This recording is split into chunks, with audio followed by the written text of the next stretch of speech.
Hi, I'm Terry Langford. I'm the Texas Tribune's Health and Human Services editor, and I'm here today with photographer Shelby Tauber and women's health reporter Eleanor Klibanoff. And today we're going to have a conversation about a very intense and difficult story that the Tribune put together last month regarding Miranda Michelle, a woman in East Texas who delivered her twins in October, despite being told they would not be viable. They would not live very long after they were born. It's one of the most intense stories that Tribune has put together this year. And we're going to talk to both Eleanor and Shelby about how that story came about. So I'm going to pivot to Eleanor to talk about how we found out about the story. Eleanor, can you tell us a little bit about how you found out about Miranda's situation and why her story was so different from other complicated pregnancies you have written about? Yeah, so, ever since the overturn of Roe v. Wade in June 2022, we have been writing stories about women who have experienced medically complex pregnancies, many of whom have been told, that they've been unable to, that the babies they were carrying would not survive. And yet, under Texas abortion laws, they're unable to get an abortion. So many of them travel out of state at great personal cost. While grieving a wanted pregnancy. And we've written several of those stories, and we've written about the ongoing lawsuit from the Center for Reproductive Rights, where they have documented many of these cases. I had written a story about a hearing in that case, and it was a really sort of extraordinary court hearing, and that it was the first time since before Roe v. Wade, so since before 1973, that women testified against an abortion ban, about the impact on them. Typically, it's abortion clinics have been sort of standing in as the proxy. So that was like an extraordinary hearing. We wrote this story on it, and Miranda, her sister, sent her a TikTok about the hearing, and she looked up the case and found our story and reached out to me, and wanted to talk. She said, this is this sounds really similar to what I'm dealing with. My situation is ongoing right now. She originally said, you might not want to write about my case yet because it's still ongoing, which is, funny to me, because we are forever looking for cases that are not already resolved. Because, just in terms of like helping people connect to this situation, it's one thing to hear about these cases once they are resolved and the parents are sort of in this position of like looking back on what happened, but to hear from someone who's going through it right now is really rare, to sort of catch someone in that moment. So that was, seemed like a story we have been sort of vaguely like chasing and trying to find for a long time now. And so it felt really fortuitous that we were able to connect with her. I'd like you to step back and walk viewers and readers who are online with us today about the planning process to cover such a tragic but really important story. You're dealing with a mother who has been trying to reconcile what is going to happen before it happens, and sitting with the news for several months that her pregnancy is not viable. Talk to me about, can you plan for such a story? How do you plan to cover such a story? I mean, I think, there was a degree of planning. There was also just sort of a degree of like one step at a time. I think we did like a lot. I mean, I went to Dallas and I met with her. She lives in East Texas, but she was traveling down to Dallas almost weekly by that point, for doctor's appointments. So I went and met with her at the hospital with like very few expectations. I mean, I don't think we came in with the idea that this was going to be some big long form story. I think we just were like, let's meet, let's, put a face to a name, let's get to know each other. So I met with her and her mother-in-law, and like very quickly she was, she had put a lot of thought into talking to a reporter and why she might want to do that and what it might, cost her and what it might take from her. And she had done a lot of that. I sort of went into that meeting ready to like give her the whole spiel of like, here's what we do. And she was sort of already on board with a lot of that, which was great. And so it was just initially, I mean, just really like, let's get that initial conversation done. Originally it was like, let's, try to schedule a time to come up and meet with her, and her family up where she lives. And we just sort of were going to take this one step at a time. When we met her, she had about like 6 or 7 weeks left until her doctors were going to be willing to induce her. That like quickly devolved, in the sense that we we're in the midst of planning a trip, for Shelby and I to go up to East Texas and spend some time with her and her family when she actually went into labor. And so sort of circumvented all of that and like cut all of that. What we had planned this like 6 or 8 week, or had assumed we would have 6 or 8 weeks of reporting time that then became, a matter of like hours and days. It all wrapped up much quicker than expected. I mean, what I remember about that day, learning from you that she was going into labor and all of us having a conversation and just get to Dallas, we'll figure out the logistics later. But that was a really delicate time, that sort of 24-hour period between you traveling up to Dallas, she's in labor, you find out fairly quickly within hours that the babies are born and they pass away within, I believe, 4 hours of them being delivered. Talk about what you as a reporter, you don't want you want to document this story, but also you are dealing with people through in an incredible time of grief. How do you do that? How do you approach, you know, a woman who's going through this right now? I mean, because people can change their mind at any point in time on whether they want to talk to reporters or not. So you want to kind of walk people through how that happened? Yeah, so I mean, she told us she was in labor, and I was texting with her for a little while. But like, she was pretty busy being in labor. And so I think, as you said, like you and I and Matthew, our managing editor, sort of agreed, like I would just go to Dallas. And at this point, I had met this woman one time in person. We'd talked on the phone a lot since then, but we were not anywhere close to her saying like, yeah, you can come to the hospital, or like her maybe even really realizing that was like a thing we would want to do eventually. Like we had like thought we'd had more time to sort of like build her up to that idea. And so I went to Dallas. I was in Dallas, and you know, I sort of thought maybe we would just like never hear from her again. I think that like people don't know how they're going to experience a grief like this until it happens. So I sort of was like, I think preparing you, Terry, and Matthew for the idea of like, I'm in Dallas. That's like, I'm here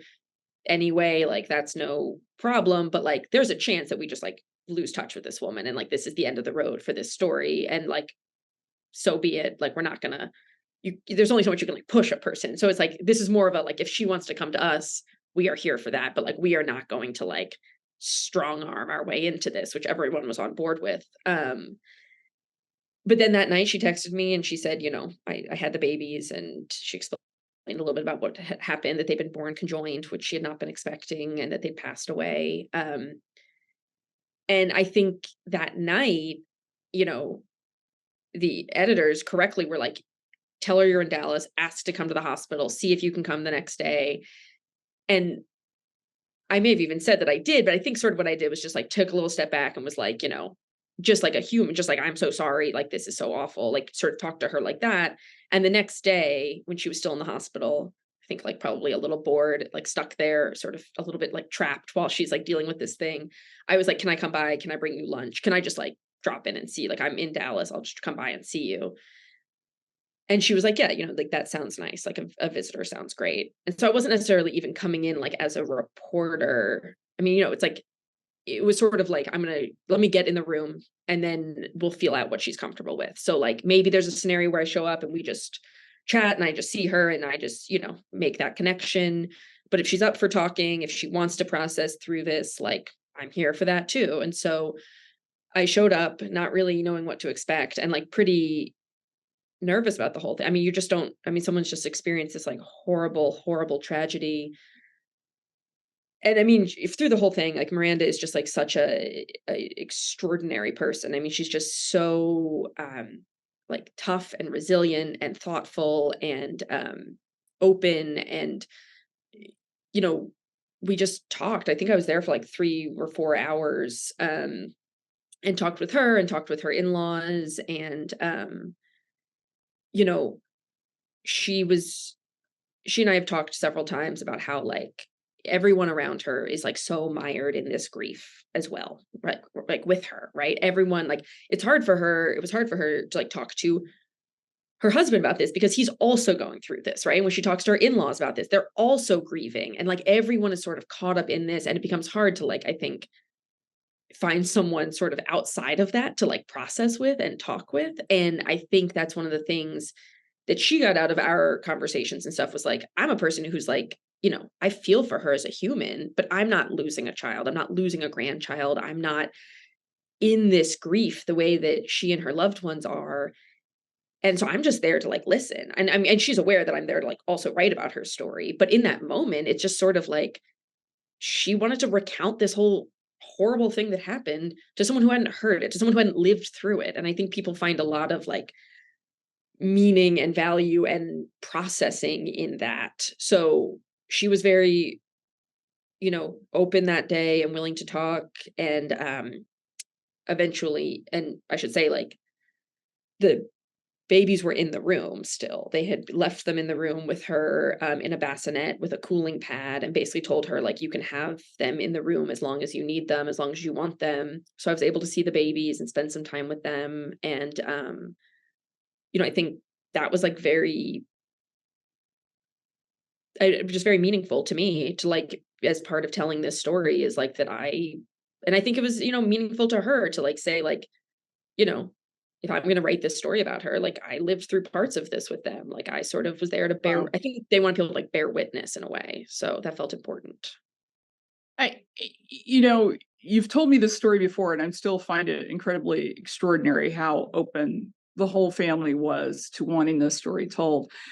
So you were in there in a completely intense time. And how do you broach the topic of, is it okay to bring a photographer in the mix? I mean, this is extraordinary. And she had not met Shelby before. The family hadn't met Shelby before. We had notified Shelby to be kind of on call for this, and we kept her in the loop. But tell me how that conversation went, and then I want to kind of talk to Shelby about getting that call and coming in. But how did you approach that with the family about a photographer? Yeah, I think that's the part I was most anxious about. And Shelby and I have talked about this a lot. Like I think we each see the other person's job as like the harder part to like imagine, right? Like I can go and I can talk to someone in a hospital room for hours after they've just experienced a tragedy. Like it's intense, but that to me feels very doable. But the idea of like asking someone for photos is like a bridge too far in my brain somehow. I'm like, oh my God. But I also was like, so I was very scared that I would just chicken out and like leave without asking and just sort of like assume that they wouldn't want that and bail as humans sometimes do.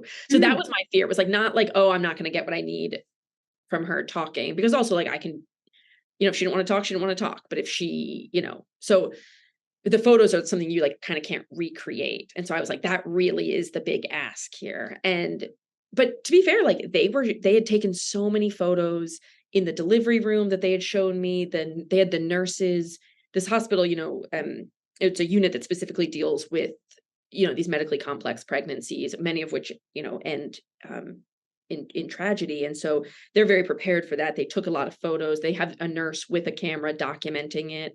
So they were really trying to show me photos of this. And so I was like, felt pretty comfortable eventually saying, like, is it okay if we bring a photographer and get photos? I mean, they were also talking about like, we're going to have to give these babies to the funeral home soon. And like, this is sort of their like last chance with them. And so it's sort of, it felt like a comfortable enough space to say, like, is it okay if we bring in a photographer? And Miranda is, as I said, just so wonderful. She was like, is it okay if I like shower first? And I was like, yeah, yeah, you can do whatever you want. Are you kidding? Like, yeah. And she Oh was my like, God. we were laughing about that. I was like, Yeah, I think that would be okay. So I went and called Shelby and actually then took like for like a little bit like behind the scenes. Like I'd been in there like 3 or 4 hours and I was like, I'm gonna call Shelby. Shelby was like, I can be there in like an hour.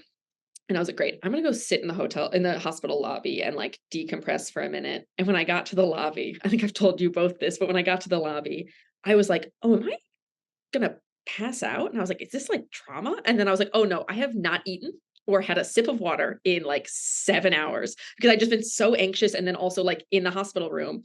And so I went in to like the hospital gift shop and bought legitimately like close to $100 in like cashews and was just like eating. And I was like, oh, right, that's unrelated to anything I'm dealing with. It's like you also have to eat and drink water or you will Oh pass my out. gosh. So I just waited for Shelby quietly and ate our entire fundraising budget in cashews. Shelby, tell me about taking that call. And I mean, you had been given a heads up, naturally about what this story was about, but how do you game plan this? I mean, you may have just 5 minutes with this family, you may have 5 hours. You never know coming into a situation like this. Talk to me a little bit about how you game plan for something like this, that you may have just one opportunity to come in here and it may be very short. Yeah, I mean, as we both have talked about, I was expecting maybe a month of getting to know, a couple of weeks of getting to know Miranda before having to share the room and photograph her in a much more traumatic moment. And I guess I had got the call to kind of be on call. And in those moments, I guess those are kind of where you ground yourself and you're kind of like, okay, I need to um, kind of put aside any anxieties that I'm feeling right now and just get into game mode essentially. Just put on game face and run through it. But talked to Eleanor a lot, and we came into the hospital.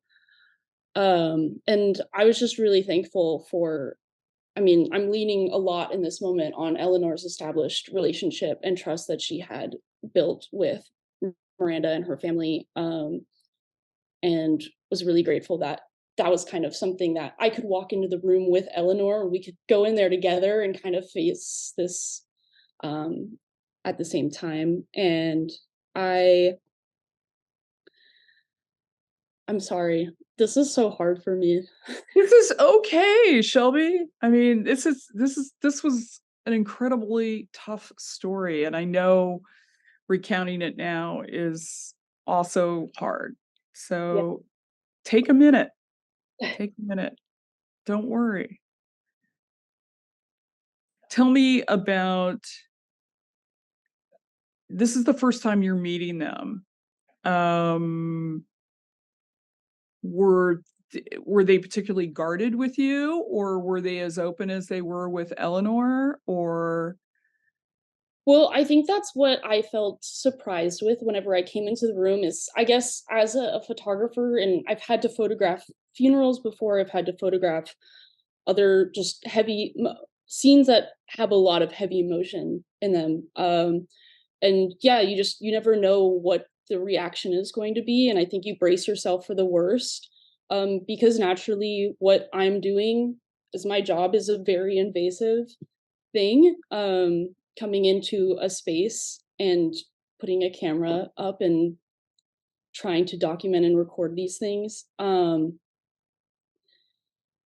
So I mean, I came in there kind of just expecting whatever, but I mean, Eleanor said it like, Miranda is just this incredible human. Like, I kind of felt like we walked in and I had known her already. Like, she just, I guess, took my entrance in like very casually. I feel like I mean, there's a variety of different ways that people take in a photographer. Some people like kind of close up and they get really uncomfortable. Some people are much more natural. With Miranda, it was kind of just like, come on in, do what you need to do. Um, while, chatting and kind of getting to know her as well. So, um, I mean, we came in and I I mean, first thing I want to do is like introduce myself, get a moment to like actually meet everyone, not just run straight in with a camera, Right. and start documenting, um, and then establish their comfort levels and like talk about what we want to do here, and what they feel comfortable with, because in the end this is a, I would say this is, it's a cooperative thing that we were working on together. We want to be documenting this in a way that Miranda and her family feel comfortable with, and that it is true to their story. Um, so kind of having, laying the groundwork of like, hey, I'm here. If there are any, I guess if there are any moments where you need me to back away, I will. Please don't hesitate. You can look at me. I will read you. You don't even have to tell me. Kind of just giving them that, letting them know that it's okay, that I'm okay with being pushed away if I need, if I need to be. Um, and then letting them,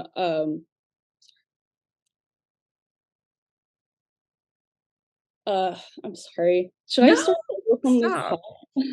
Don't apologize. Let's talk about, I mean, those photos, and we had so many great photos from this assignment, both here and at the funeral. And I think for me, especially the ones in the hospital room, I wish we had published all of them, because I was amazed at the kind of access she gave you for someone she just met, and just the love that was in that room at this horrible, horrible moment in their lives.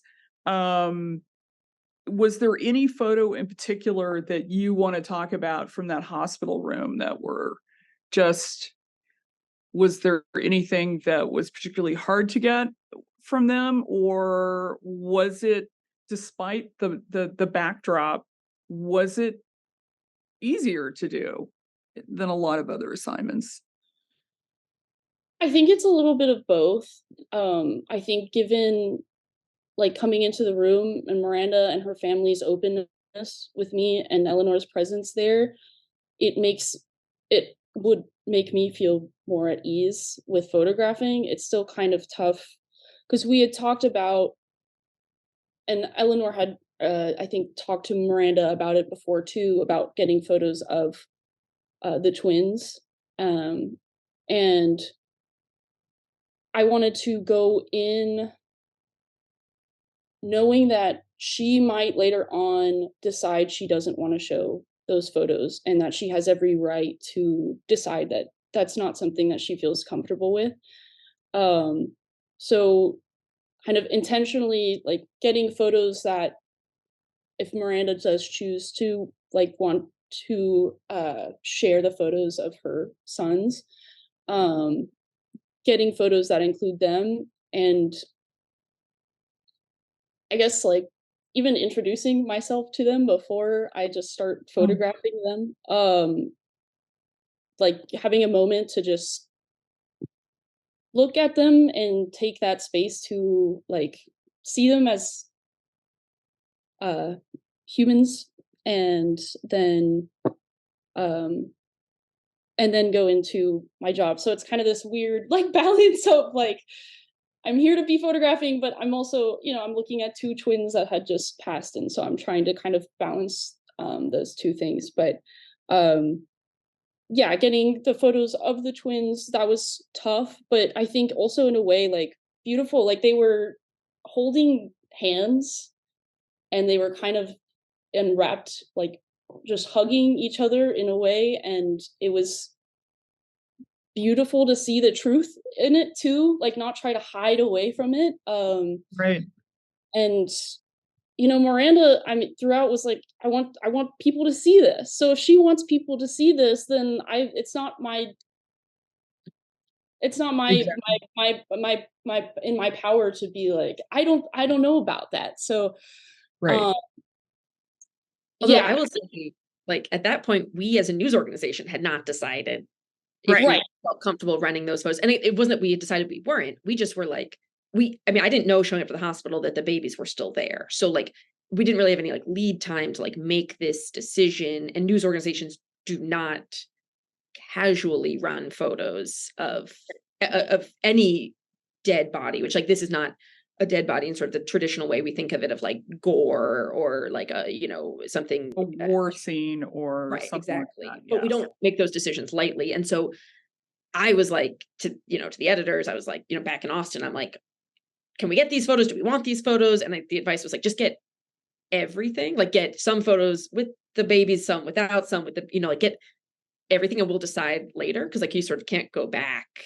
But that was, I think, a tough thing for Shelby was like, come into this situation, you haven't met these people and get the full spectrum of photo options so that later we can decide how we feel is like or, you know, how we want to proceed is a really high bar. Yeah. Right. I mean, like an intention, like the lead photo is like us intentionally leaving the twins out of the image. Just like kind of operating with both of those options that in mind and Mhm. capturing images that can encapsulate the moment without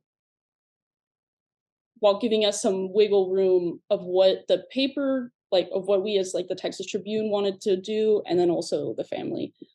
Right. I mean, it was a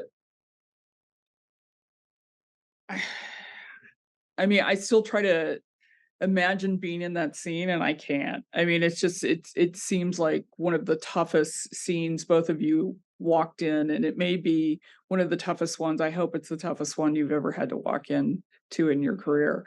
But what is interesting to me too is you were both invited to cover the funeral. And again, that trust in the reporter and the photographer enough to let them document this story as it unfolds all the way to its natural end. Um, Tell me about going up to that funeral. And I mean, some of the scenes that you had in in both the story and in the photos, I think were so amazing to make this family, this situation. I think Eleanor and I have talked about this a lot, is sort of like, you know, is this yet another sad story post Dobbs? You know, is how do we make this three-dimensional, that it's not following, you know, a certain pattern? And what was interesting about the story and the photos is it gave a three-dimensionality to it that I think has been missing from a lot of stories. You had them at the wake, on the porch, in, you know, interacting with one another, not just a funeral scene, but also in the home afterwards. Um, some of those are the home photos are some of my favorite photos from this whole package. Um, Again, you're welcomed in with sort of, you know, open arms on this. I mean, was that kind of shocking to both of you that this story was when you left the hospital, did you think that would be the end?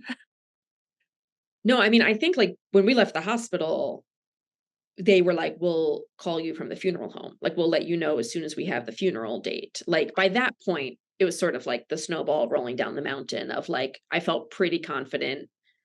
Basically, like, if you're going to let us into the hospital room, you're going to let us come to the funeral. Like, Funeral. that's, you know, and I felt like we were sort of in it with them by that point. And Miranda has always been like very, you know, she's told me many times, right? Like she did her research. She like read my other stories. She's like, no, she like knows what, and we were very clear from the start, like, this is what we're trying to do is like, you know, a long form piece of like embedding with your family through this. And, you know, there's a risk to being too upfront about that people sort of get cold feet. But I think that's what she wanted. Like she wanted this documented in the more detail, the better. And so I mean, but nonetheless, you are still like surprised every single time someone says yes to anything you ask ever. Like you're still like, oh, they say they'll call you from the funeral home. Then they did. And you're like, okay. And then they say, you know, you are like, we're coming to Oklahoma for the funeral. And they're like, okay.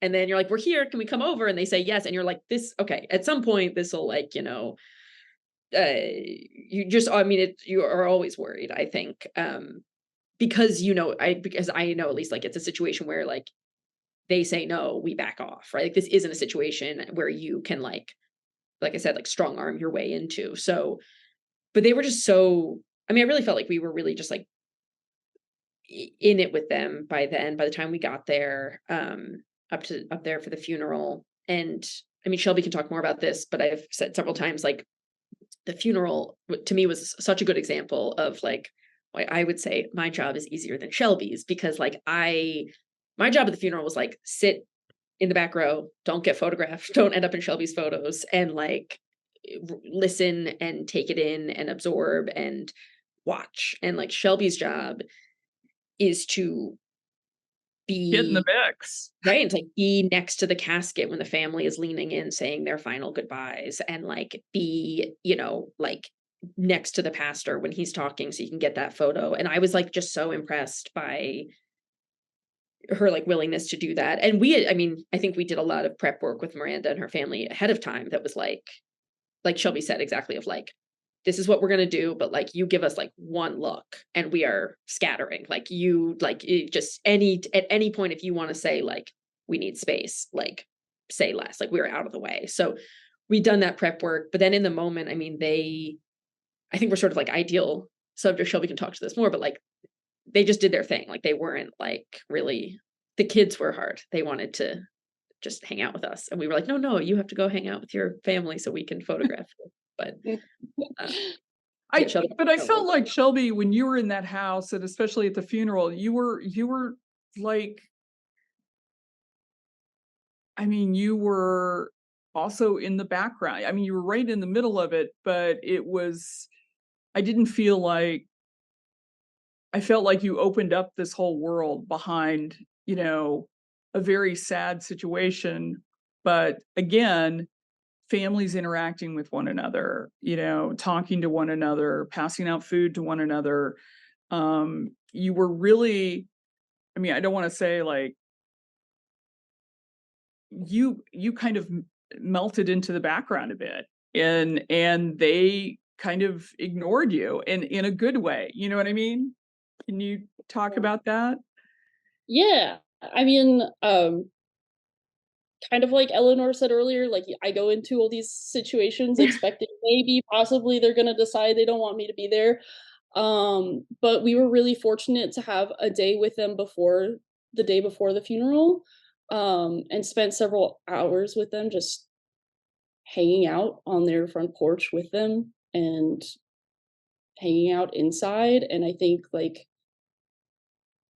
the main when you are given that time, it's kind of like I'm photographing, but I don't have my camera actively against my eye the whole time. It's this like mixture of being kind of like floating in and out of the space and spending that time like 'cause this is maybe that was the longest time I got to spend with Miranda before the funeral began, like spending that time to get to just have conversation with her too and get to know her, get to know her family, get to watch the dynamics between them.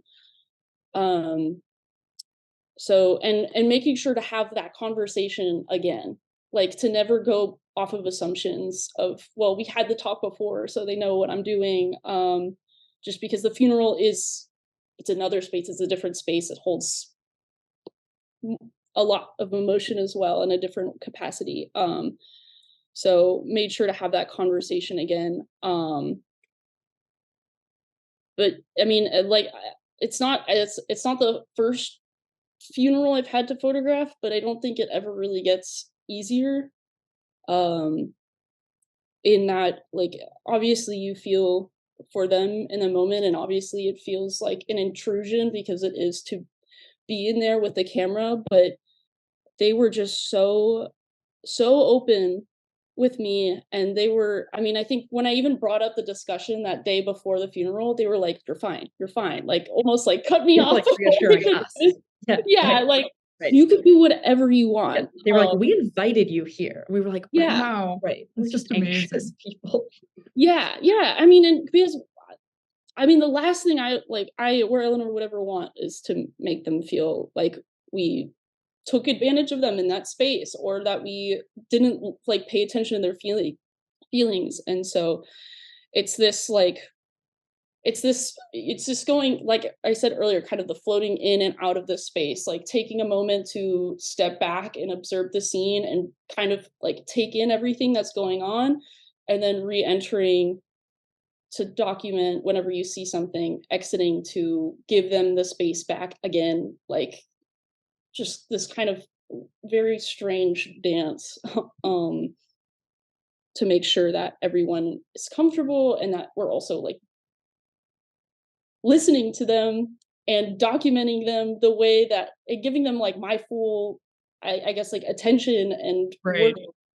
to document this in a powerful and meaningful way. Right. Right. And And I mean, I will say part of it is like Shelby and I have worked together a lot now on like several like very intense stories. So part of that process is like us working together. So there was a lot of like, oh, you'll go outside and like talk to them on the porch while I'm talking to like the husband inside so that we can like, or to like Levi, her partner, so that we can like, I can get that dedicated time. And then like vice versa, like at the day of the funeral, I was like, Shelby was, photographing and I had sort of gotten what I need. So it's like, I was like playing with the kids around the house. It's like, how can she get like this like photos of the family without like the kids like distracting everyone? And so you're like running a summer camp on the porch. And so it's like that it's a really good time to have like a good partnership with a photographer so that you're not like trying to do all of that right. yourself. You want to be sort of like a tag team wrestlers, sort of like tapping each other in and out Yeah. as needed. Yeah, A and then lot of checking in as well. Like I think that that value of like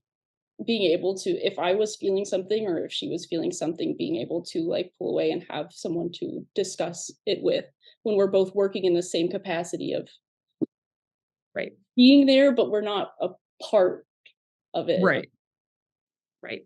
Yeah. right. It's like emotionally important also to like have someone to like go back to the hotel with at the end of the day and be Yeah. like, And "Oh, you are the only decompress. person who has experienced the same weird series of events that I have from like this weird perspective." Like it's a thing people experience and families experience, but how often are you like at a funeral that's not really in this like observer Right. professional capacity? It's so weird. Mm.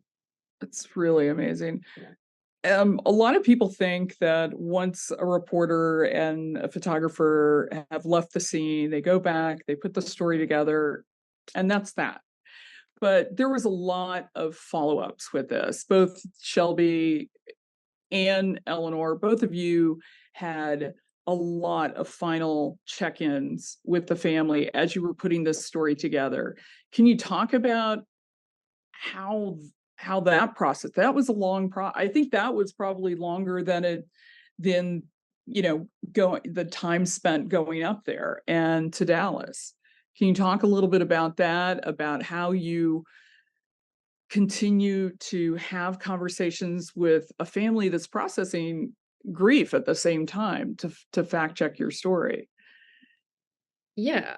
I mean, I think that's like a big part of the work that people don't see, right? Is like, particularly in a story like this, where it's just one person's lived experience is the entire story. So, like, y- usually, I mean, fact checking, usually, right? You're like calling the expert back and being like, did I understand that correctly? Or you're like, tracking down documents again. And in this case, you're just being like, you mentioned this thing in the hospital while you were like coming out of anesthesia. Like, does that sound right still? Is that like how you remember it? Like, really going back, I mean, many, many times. And it's hard to say to someone like, can we go back and like rehash out this like awful thing that you lived through? It's really emotionally intense. And I like would,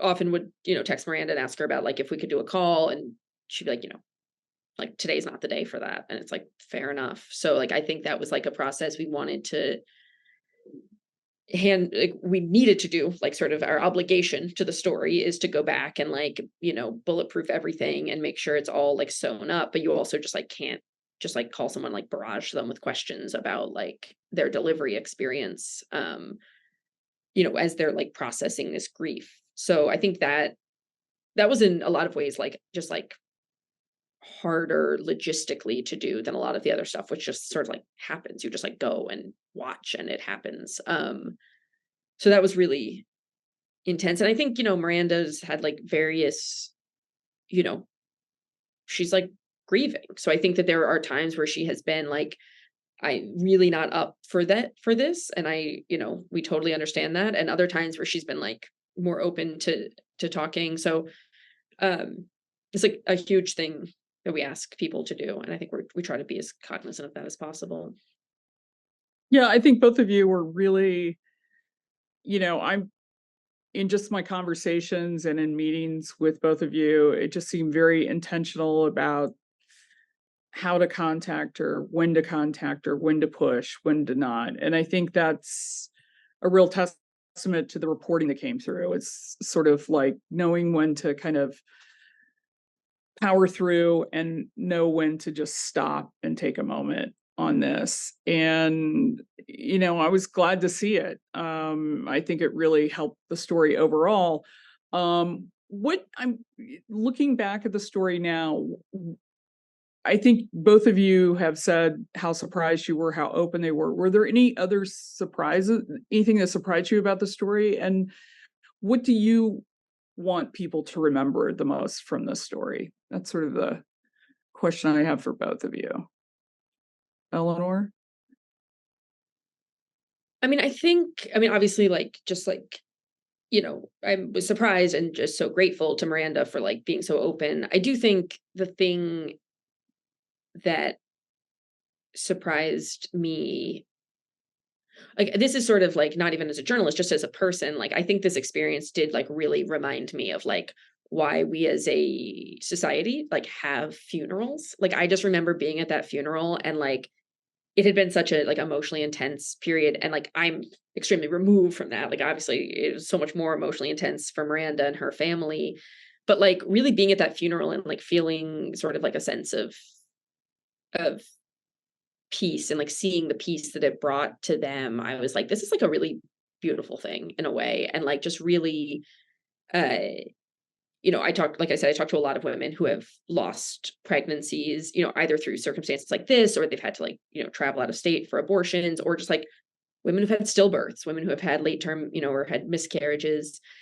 And just the way that these families find ways to commemorate their lost babies. I think in the abortion debate, understandably, things get like really black and white, and we think about like, you know, um, pregnancy. It sort of can complicate the way you think about things like pregnancy loss. But I think hearing about the way that like women who have, lost wanted pregnancies, or in some cases, made the decision to terminate a wanted pregnancy because like that's was like what they felt like was the best decision for them, and like they still find ways to like commemorate those pregnancies, like, what they see is like their children who have passed, I think is like really a beautiful piece of this that sort of gets lost in the like abortion debate. So I felt like the funeral was like a really beautiful sort of transcended like the abortion debate, transcended like how this pregnancy ended, transcended that question of like any of that, and just was like a nice moment for this family. So that's the scene that really sticks with me the most. Shelby? Yeah, I think that two things kind of stuck with me a lot was reading through the story afterwards, and then and talking through Miranda throughout, just like understanding the gravity of decision making on an individual, and how tough that can be without resources and guidance, how scary that can be. And I just remember reading through and like, connecting it back to hearing Miranda talk about it, and thinking about how this is not an individual, a unique, like its own case. That there's just, whenever these laws are complicated, and there's a lot of things that are kind of like, I think, confusing to the everyday person, and like I think that she just showed like she was like a really interesting example of how much, I guess just like past the decision of deciding to have an abortion or deciding not to have an abortion, there's so much that leads up to that. And there is so much weight that pushes that has on someone. Like Eleanor said, it's not black and white. There are so many steps involved. Um, and also just I mean, thinking about the image that we ended with them all like in wrapping, they're all just like in a circle holding each other and holding each other up. um how much, I guess, like it was just so special to be able to see that through all of that Miranda had such an amazing support system. And just I don't know, even with whatever, I guess, whatever circumstances we find ourselves in, that she was able to have that community and those people literally like carrying her throughout. And she even mentioned carrying them. Um, and how these things are, it's not just upon one individual. It's Right. often a group kind of working through all this together. And that just, I think, hit me a lot personally. Yeah. I think it hit a lot of people personally, how much support, although it's a situation where she's government has kind of like entered into her life in a way she had not expected, but how she had her own family was really the only people who had her back throughout, and that really came through for me in the story as well. I wanted to mention one thing. Earlier this week, the Center for Reproductive Rights announced 6 new plaintiffs in its ongoing challenge to Texas's abortion laws. And many of the women in that lawsuit have similar stories to Miranda's, although many of them were able to travel out of state to terminate their pregnancies. Eleanor, what is the status of that challenge, or what do those stories have in common? Yeah, so the new plaintiffs, I think, and I mean that whole lawsuit, it's a combination. I believe they're up to 21 plaintiffs now, and it's a combination of women who had their own health was threatened by a pregnancy, that they were not able to quickly get a abortion, even though Texas abortion laws have an exception for to like save the life of the pregnant patient. But a lot of them are situations like Miranda's, where the Texas abortion law has no exception for lethal fetal anomalies. So they're basically facing either carrying these pregnancies to term in Texas or finding a way to travel out of state. And they're sort of challenging the law and saying that they're being denied some of their rights by this law. A judge in Travis County here in Austin agreed and granted an injunction on the law as it pertains to these complicated pregnancies. But the Attorney General's office immediately appealed, which sort of stayed that, or sort of almost like temporarily put on hold that injunction. So that case is going up before the Texas Supreme Court in just right after Thanksgiving in late November. And the Texas Supreme Court will just sort of consider whether that injunction should remain in place. But basically at this point, like, the law stands as it stands. I think one of the things, that we definitely heard from Miranda's family, I've heard from a lot of families, is that most people don't realize until they're in that situation that Texas's abortion laws don't have an exception for lethal fetal anomalies. A lot of people don't even like really think of that as an abortion, right? We think of abortion as something for an unwanted pregnancy and medical care Right. for something to think of for a wanted pregnancy. And like, that's just not medically how it works, right? Like, it's all an abortion. So I think I definitely heard from people that this lawsuit and these cases, and like the more and more of these cases that we will have here in Texas, just statistically, are sort of opening, I think, a lot of people's eyes to the fact that these laws don't have exceptions that people maybe sort of assumed were baked in there. Okay. One last question. How you've still been in contact with Miranda, both of you. How is she doing right now? And what was her and her family's reaction to the stories and to the story and the photographs? I think she's grieving, right? I think she's dealing with a lot right now. I've talked to her at some points and she's doing, much better. She's got 3 other kids that she's raising. So I think she's also just like very busy and putting a lot of her energy and love into the kids. But she is still definitely, I think, dealing with grief. I think she's still dealing with physical complications from the C-section. But I'll say, like, I think she really loved the story.